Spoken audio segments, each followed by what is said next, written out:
All right, so I'm trying to start this segment of morning coffee.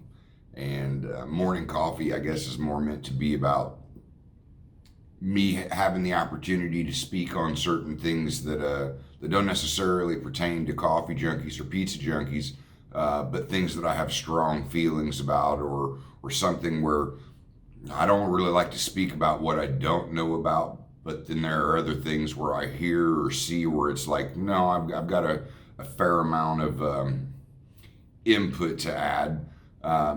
So it was like, okay, I'm gonna continue on with with what we started. If I've got something to say, I'm putting it on video and I'm putting it out there.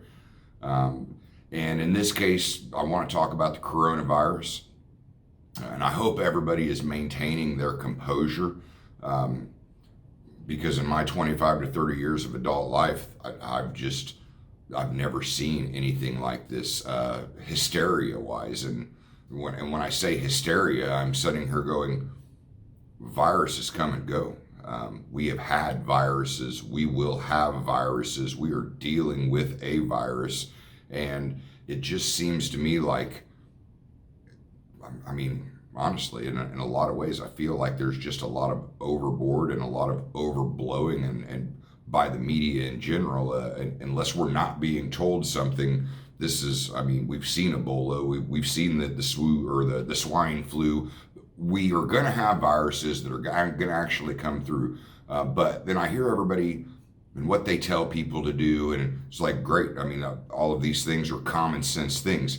Always agitates me when I don't hear them saying something that I know they should be saying, that I know to be true, and they're literally not saying it. And I could pick apart and really go on a rant as to why they're not saying one thing or other.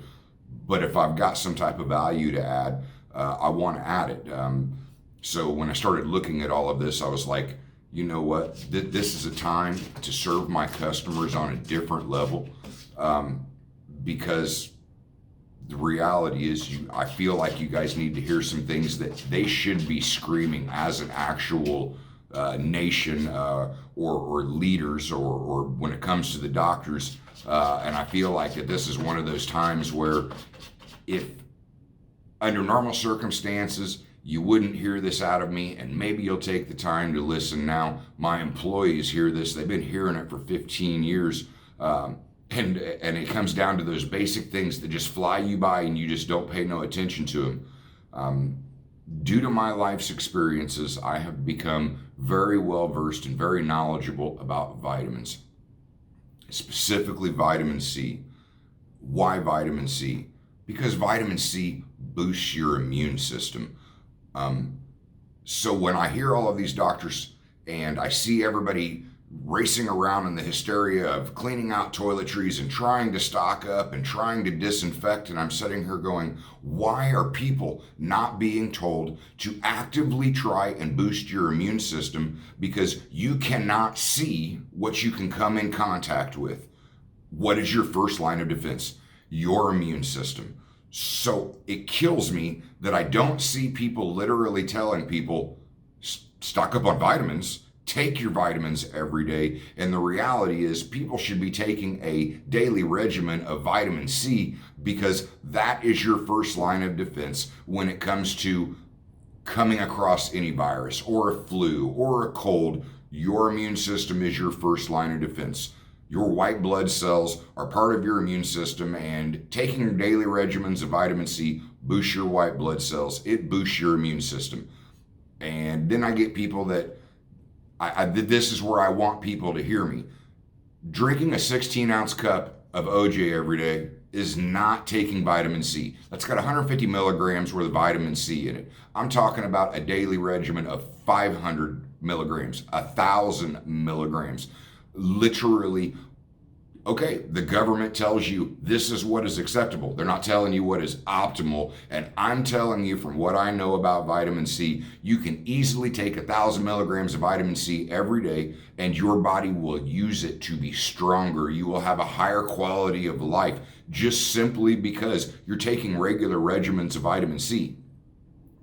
I want to talk about some of the facts and the misnomers and what people don't know.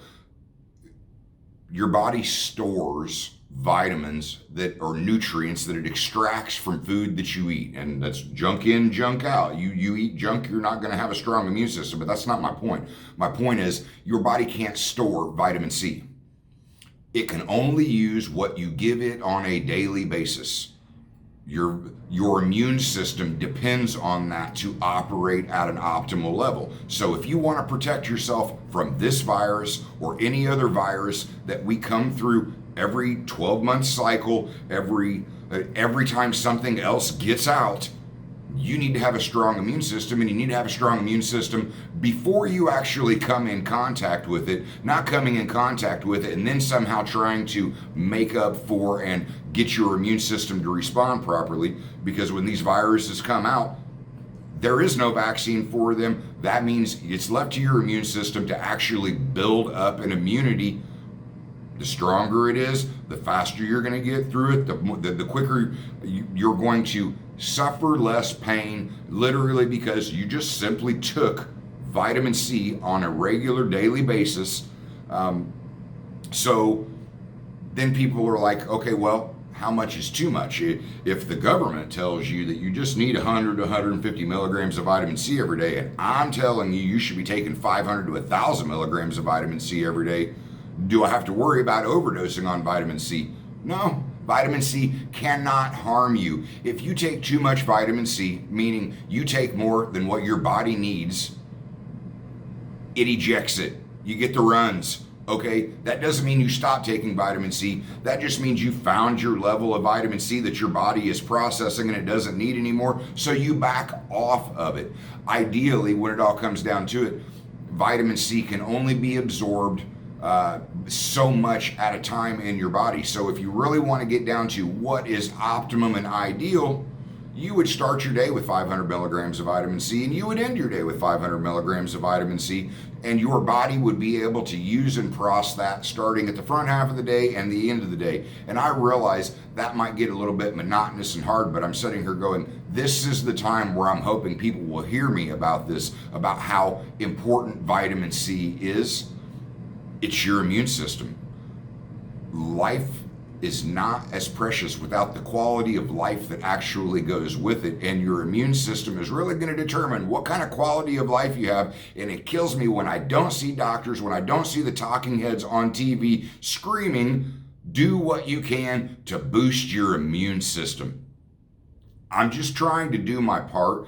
I want to add value when I feel like I've got something to say, when I truly do know, because it's been a long journey, me finding out about what vitamins are capable of, what you're capable of doing naturally to your body that doesn't create side effects, that can only help you. And they should be telling you, do what you can to boost your immune system so that you do not have to freak out and wonder whether you're going to come in contact with this or not. Do what you can to take care of yourself. And I just want to do what I can to help my customers take care of themselves. And hopefully somebody learned from this. I hope a lot of people learn from this, because the reality is vitamin C should very much be a part of your daily regimen of life, and you will just live a higher quality of life. All right. That's my morning coffee. Have a great day. Powered by Coffee Junkies and Pizza Junkies.